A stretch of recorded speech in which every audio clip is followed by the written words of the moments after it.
2 مرتبہ رب تعالیٰ نے فرمایا۔ یہ ذکر کیا ہے؟ اللہ تبارک و تعالیٰ کو یاد کرنا، وہ کسی بھی حالت میں ہو، اس کو یاد کرنے کے اتنے طریقے ہیں کہ ہم گن نہیں سکتے۔ محبوب الہی نظام الدین اولیاء رحمۃ اللہ تعالیٰ علیہ نے فرمایا، زندگی بھر تم جتنی سانسیں لیتے اور سانسیں چھوڑتے ہو، اس سے بھی زیادہ طریقے اللہ کو یاد کرنے کے ہیں۔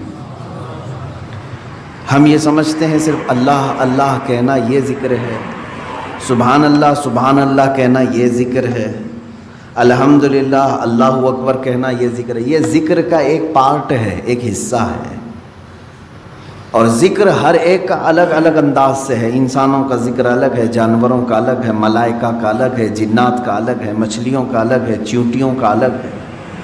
سب اپنے اپنے انداز سے ذکر کرتے ہیں۔ قرآن یوں کہہ رہا ہے، وَإِن مِّن شَيْءٍ إِلَّا يُسَبِّحُ بِحَمْدِهِ وَلَٰكِن لَّا تَفْقَهُونَ تَسْبِيحَهُمْ۔ کوئی چیز ایسی نہیں ہے جو اللہ کی تسبیح نہ بیان کر رہی ہو، ذکر میں مشغول نہ ہو۔ کوئی چیز دنیا میں ایسی نہیں جو اللہ کا ذکر نہ کر رہی ہو۔ وَلَٰكِن لَّا تَفْقَهُونَ تَسْبِيحَهُمْ، اللہ فرماتا ہے لیکن تم ان کی تسبیح کو سمجھ نہیں سکو گے۔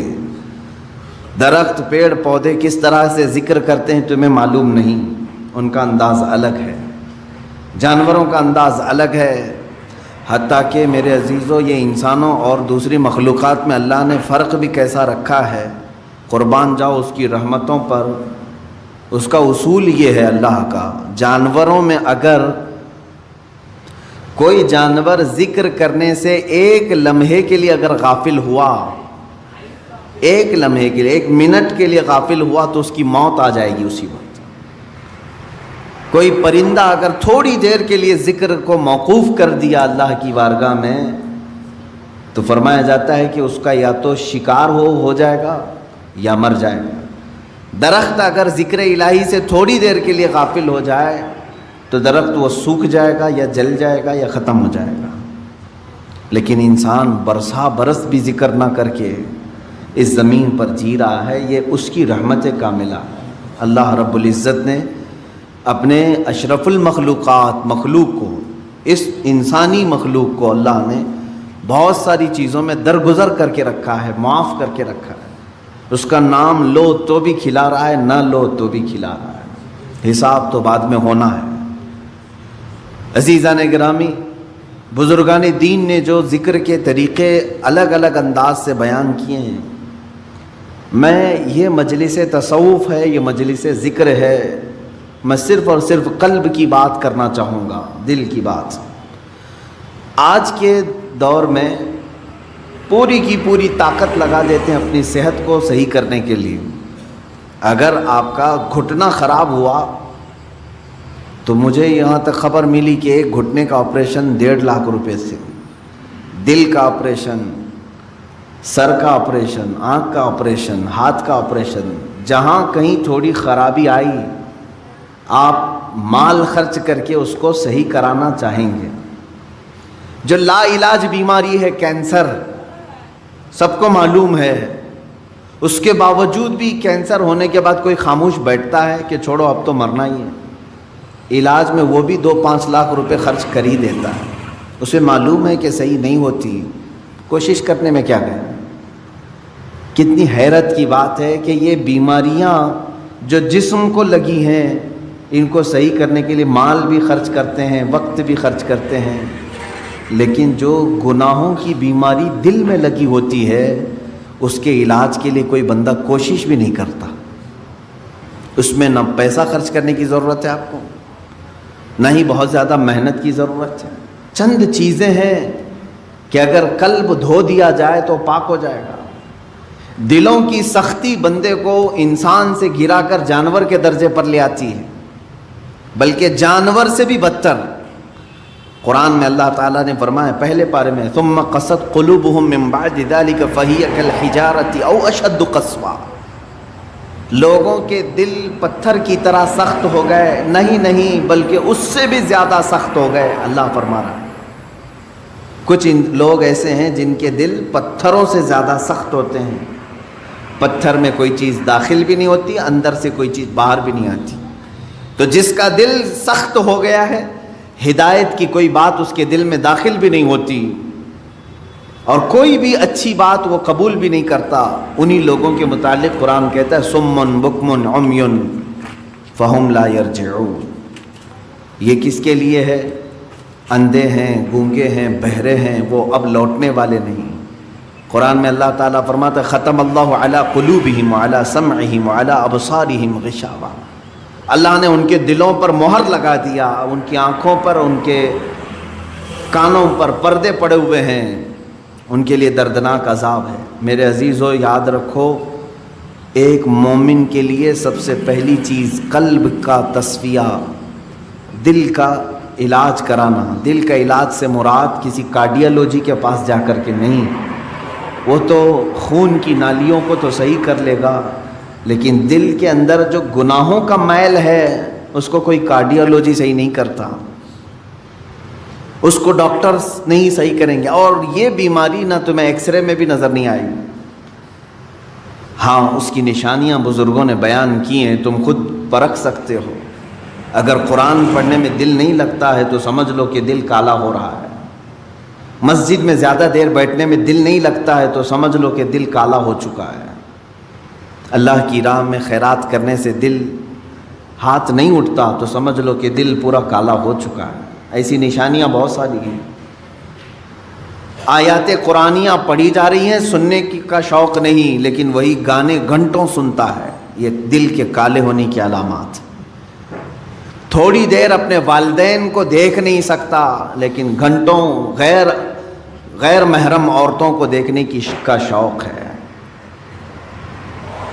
کلام پاک کو تھوڑی دیر کے لیے نظر بھر کر کے دیکھنا نہیں چاہتا، لیکن موبائل میں گھنٹوں بیٹھا رہتا ہے۔ یہ تمام چیزیں دل کے سیاہی کی علامات ہیں میرے عزیز۔ اگر علاج نہیں کیا تو یہ پتھر ہو جائے گا، یہ پتھر ہو جائے گا، اور پھر اس کا علاج بھی نہیں ہو پاتا۔ اسی طرح مرے دل کے ساتھ دنیا سے وہ چلا بھی جاتا ہے۔ آخر اس دل کی صفائی کیسے کی جائے؟ کون سا صابن، کون سا سرف، کون سا پانی لے کر کے اس دل کو دھوئیں تو صاف ہوگا؟ نہیں میرے عزیزو، یہ دل صرف اور صرف اللہ کے ذکر سے پاک ہوتا ہے۔ قرآن نے کہہ دیا الا بذکر اللہ تطمئن القلوب، تو اس دل کی صفائی جو ہے اللہ کے ذکر سے ہے۔ اب ایک بڑی بات میں آپ کو بتاؤں، فقہ کا ایک قاعدہ ہے، قانون ہے، شریعت کا ایک مسئلہ ہے۔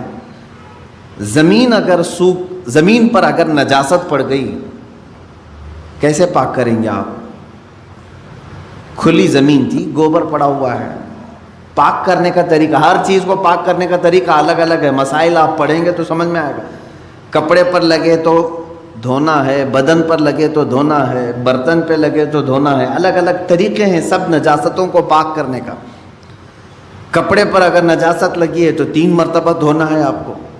کوئی غلیظ نجاست لگ گئی تو، نجاست کی بھی 2 قسمیں ہیں، خفیف اور غلیظ۔ غلیظ کا مطلب جیسے پیشاب، پاخانے وغیرہ، خفیف کا مطلب حلال پرندوں کی بیٹ وغیرہ۔ تو یہ نجاست کو دھونے کے الگ الگ طریقے ہیں، لیکن ان میں سے اگر کہیں زمین پر نجاست لگی تو اسے کیسے دھوئیں گے آپ؟ کھلی زمین، میدان ہے باہر، اور نجاست گر گئی ہے، اس کے پاک کرنے کے 2 طریقے بزرگوں نے لکھے ہیں، فقہاء کرام نے لکھے ہیں۔ پہلا طریقہ یہ ہے کہ بارش اتنی آ جائے کہ نجاست بہہ جائے، بارش اتنی آ جائے، توجہ ہے نا، زمین کے پاک ہونے کے 2 طریقے ہیں۔ بارش اتنی آ جائے کہ نجاست وہ بہہ کے چلی جائے۔ دوسرا طریقہ ہے یا تو دھوپ اتنی زیادہ پڑ جائے کہ وہ نجاست سوکھ کر کے ختم ہو جائے، وہ زمین پاک ہو گئی۔ یا تو بارش سے زمین پاک ہوگی یا تو دھوپ سے زمین پاک ہوگی۔ یہ 2 قاعدے ہیں شریعت کے۔ نجاست یا تو بہہ کے چلی جائے یا سوکھ کر کے چلی جائے، سوکھ کر کے جب ختم ہو گئی تو زمین پاک ہو گئی۔ اب آئیے میں یہ بات کیوں بتا رہا ہوں آپ کو۔ مشہور صوفیہ اکرام نے فرمایا، اے بندے اسی طرح تیرے دل کی جو زمین ہے اس پہ اگر گناہوں کی نجاست لگ جائے تو اسے بھی دھونے کے 2 طریقے ہیں، اسے پاک کرنے کے 2 طریقے ہیں۔ جس طرح زمین بارش کے برسنے سے پاک ہو جاتی ہے، اسی طرح تیرے دل کی زمین اللہ کے ذکر سے پاک ہوگی۔ اللہ کا ذکر برسات ہے، یہ بارش ہے، قرآن کی تلاوت بارش ہے۔ جیسے ہی بندہ ذکر کرنے لگتا ہے اس کے قلب پر اللہ کی انوار برسنا شروع ہو جاتا ہے، وہ نجاست بہہ کے چلی جائے گی۔ اور دوسری، وہ آج کے زمانے میں مشکل ہے، اگر دل کی زمین نجاست سے ملوث ہو گئی ہے، ناپاک ہو گئی ہے، ایک طریقہ میں نے زمین کا بتایا بارش کا، دوسرا طریقہ ہے دھوپ کا۔ دل کی نجاست کو دھونے کے لیے ایک ذکر الہی کی برسات، یا تو پھر شیخ کامل کی نگاہوں کی گرمی سے، شیخ کامل کے نگاہوں کی گرمی سے نجاست پاک ہو سکتی ہے۔ یہ دو طریقے ہیں۔